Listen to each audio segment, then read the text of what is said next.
की जला देंगे। रखते ही महाकाम जलते हुए दिए को परवाने क्या बुझाएंगे। और जो मुर्दों को नहीं जला पाते वो जिंदों को क्या जलाएंगे। मेरा हिंदुस्तान जिंदाबाद था। डरो है हमसे पाकिस्तान चाइना के पगली। डरो है हमसे पाकिस्तान चाइना के पगली। तोरा भरवा हौ तिरंगा के दीवाना के पगली। तोरा भरवा हौ तिरंगा के दीवाना के पगली। भारत माता के बेटा जाने जमाना के पगली। भारत माता के बेटा जाने जमाना के पगली। तोरा भरवा हौ तिरंगा के दीवाना के पगली। तोरा भरवा हौ तिरंगा के दीवाना के पगली। गुब्बारे की तरह हो तुम पाकिस्तानी, जो जरा से सांस में फूल जाते हो।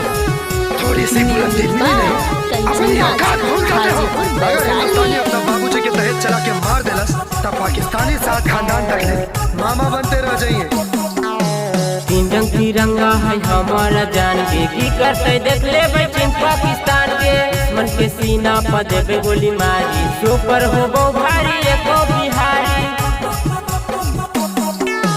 तीन रंग तिरंगा है हमारा जान के की करते देख ले चीन पाकिस्तान के। मन के सीना पर देवे गोली मारी सुपर हो भारी एको बिहारी। पाछे नजर बहु करते केतनो माना गे पगली। पाछे नजर बहु करते केतनो माना गे पगली। तोरा भरवा हौ तिरंगा के दीवाना गे पगली। तोरा भरवा हौ तिरंगा के दीवाना गे पगली। मन करता है फूल चढ़ा दूं लोकतंत्र की धरती पर।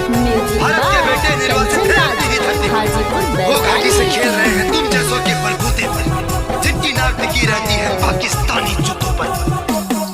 इस्लामाबाद काबुल कराची लाहौंगे जाई के देबो तिरंगा हम गाड़गे। भारत में रहते जब मोदी सरकार के देख लेबै हमर के लेते उखाड़गे।